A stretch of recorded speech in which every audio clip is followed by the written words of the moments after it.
네, 오늘은 앞서 동영상에서 예고해드린 것처럼 이근한 경감과 김근태 전 장관의 남영동 조사실에서의 만남, 그날 밤의 진술에 대해서 말씀을 드리겠습니다. 미리 여러분께 말씀을 드리면 지금부터 말씀드리는 내용은 가급적 제 주관이라든가 가치 판단의 얘기는 개입하지 않은 상황에서 여러분들에게 전언하겠습니다. 말씀드렸듯이 여러분 다 알다시피 그 김근태 고문, 이근한 전 경감에 의한 김근태 고문은 1980년대 우리 민주화 운동 역사에서 가장 유명했고 혹독했던 그런 사건입니다. 그에 대한 역사적 판단, 법률적 판단 모든 거 다 끝났고요. 그 부분에서 새로 뒤집어야 될 어떤 사정 변경이 등장한 것도 없습니다. 그럼에도 불구하고 제가 오늘 여러분에게 이 개인적 취재를 전언하는 것은 그렇게 유명한 역사적 사건의 당사자가 둘이지 않습니까? 가해자는 이근한 당시 경감이었고 피해자는 김근태 전 장관이었어요. 그 두 명 가운데 일방인 이근한 전 경감의 얘기를 제가 직접 취재를 했고 그 부분에 대해서 여러분 앞에 어떻게 생각하는지, 이근한 경감이 그날 밤을 어떻게 설명하는지, 어떤 생각으로 그날 일을 회고하는지에 대해서 있는 그대로, 가급적 있는 그대로 여러분에게 전달해 드릴까 합니다. 그에 대한 판단이나 가치 부여는 어렵지 않게 예상할 수 있습니다만은 그 부분은 여러분 동영상을 보시는 여러분들이 판단하실 영역으로 남겨두겠습니다. 먼저 여러분 잘 아시는 영화가 있는데 남영동 1985라는 영화죠. 이 영화가 바로 오늘 말씀드리려고 하는 이근한 경감과 김근태 전 장관의 조사실에서의 그날 밤에 있었던 참혹한 얘기를 소재로 삼고 있는 영화입니다. 자, 그 부분에 대해서 저는 이근한 이 얘기를 2020년 1월 15일 날 오후에 이근한 씨로부터 취재를 해서 들었고 그날 작성해 놓은 제가 컴퓨터 속의 자료가 이렇게 있습니다. 그래서 이걸 근거로 해서 기억을 되살려서 여러분에게 말씀드리려고 합니다. 이근한 경감이 얘기를 하죠. 경기도경 대공분실에서 일하고 있었는데 어느 날 치안본부로부터 빨리 올라오라는 전화를 받았다.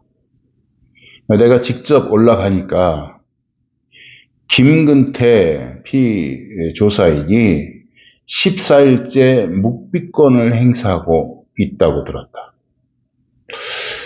그러니까 이미 김근태 전 장관은 14일 동안이나 감금된 상황에서 감금, 고문, 회유, 협박, 온갖 그 수사 횡포에, 강압적 수사에 노출돼 있었던 겁니다. 그럼에도 불구하고 14일을 묵비권을 행사했다고 이근한 씨는 전언을 합니다. 자기가 올라가서 딱 김근태를 봤는데 김근태 피조사인이 14일째 묵비권을 행사하고 있었다. 그런 상황이었다. 이런 얘기죠. 들어가서 첫 면담 때 자기가 이렇게 말했다고 합니다. 나는 국가를 위해 일하는 사람이다. 너에게 자백을 밝혀내는 것이 내 일이다. 하루 동안 잘 생각해라. 이근한 경감이 한 주장이에요. 다음 날 신문을 가볍게 했는데 그날 역시 김근태 씨는 아무 말도 하지 않았다고 합니다. 그래서 결국 이틀을 수사에 진척이 없었고 이근환 씨가 그날 밤새 수사 방법을 고민했다. 수사 방법을 고민했다. 근데 여기서 중요한 그 전언을 하나 전해드리면, 이근환 씨가 경기도경에서 서울로 차출되어서 올라갔을 때 이미 김근태 전 장관은 고문, 가혹행위를 있는 대로 다 받은 상황이었어요.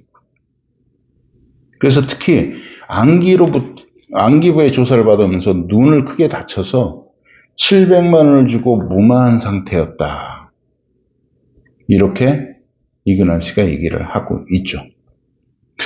그러니까 사실 이근환 씨의 얘기를 전언을 들어보면 김근태 씨는 14일 이상, 최소 14일 이상 세상에 가장 혹독한 그런 신문실에서 있었던 거예요. 매 맞고 신문 당하고 눈 다치고 때려서 다치고, 그런데도 묵비권을 행사하고 있었던 거죠. 어쨌든 그날 밤 그 수사 방법을 고민했다. 수사 방법을 고민하다가 배터리를 이용하는 생각이 났다. 어느 책에서 봤다. 전기가 소금과 만나면 충격이 커진다고 했다. 라고 이근환 경감이 말을 합니다. 배터리를 이용하는 것. 그리고 어느 책에서 봤다. 전기가 소금을 만나면 충격이 커진다. 바로 이게 그 유명한 전기 고문의 시작인 셈입니다. 그날 거기서 고안해서 만들기 시작한 거죠. 그래서 1.5V 배터리 2개를 연결해서 내 몸에 실험을 해봤다. 이근환 경감의 주장입니다. 내 몸에 실험을 해봤는데 충격이 엄청났다. 그래서 그 방법을 쓰기로 했다. 다음날 김근태에게 강하게 초반부터 신문을 했다. 먼저 칠성판을 가져오게 했다. 여기서도 좀 우리에겐 익숙하지 않은 얘기가 하나 등장하는데, 검찰 조사 때 아마도 민주화가 되고 이근환 경감의 고문이 드러나면서 도주를 10년 동안 했죠. 그러다가 자수했고 검찰 수사를 받고 구속영장이 청구됐고 구속되고 이런 과정을 거쳤는데, 아마 여기서 검찰 조사 때라는 것은 자수하고 나서 검사에게 조사받는 과정을 얘기하는 것 같아요.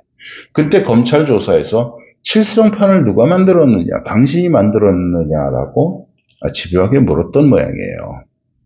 근데 계속 나는 모른다. 내가 만든 거 아니다. 나는 모른다라고 주장했다고 하면서 이근환 씨가 이런 얘기를 합니다. 사실 그거 땡땡땡 본부장이 만든 거야. 자랑도 했거든. 해외에서 들여온 단단한 나무인데 대못이 휠 정도로 아주 강한 나무로 만든 그냥 침대야. 그런데 거기에 구멍 7개를 뚫어서 당기면 꼼짝 못하게 조여지는 그런 구조, 그런 거거든. 이라고 설명을 해요. 이 칠성판이죠. 어쨌든 칠성판에 김근태 피조사자를 눕히고 이근환 경감은 자기가 만든 배터리를 갖다가 김근태 씨의 몸에 댑니다. 14일, 얘기를 앞서서 내가 말씀을 드렸죠. 14일 동안 온갖 고문에 또 버티면서 묵비권을 행사했던 김근태인데, 이 전기 배터리 고문기구를 몸에 대자마자 곧바로 모두 진술하겠다라고 두 손을 듭니다. 충격이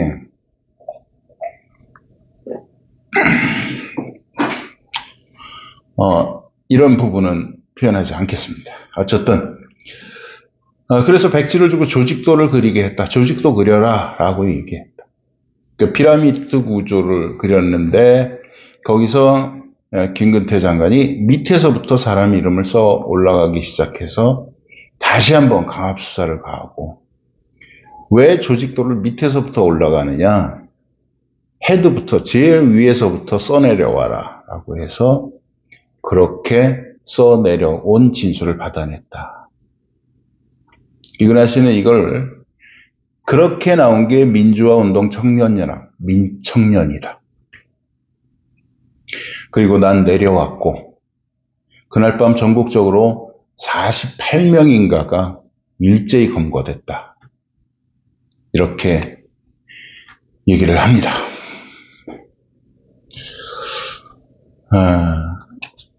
남영복 영화에 대해서 당시 언론에 보면 이근한 씨가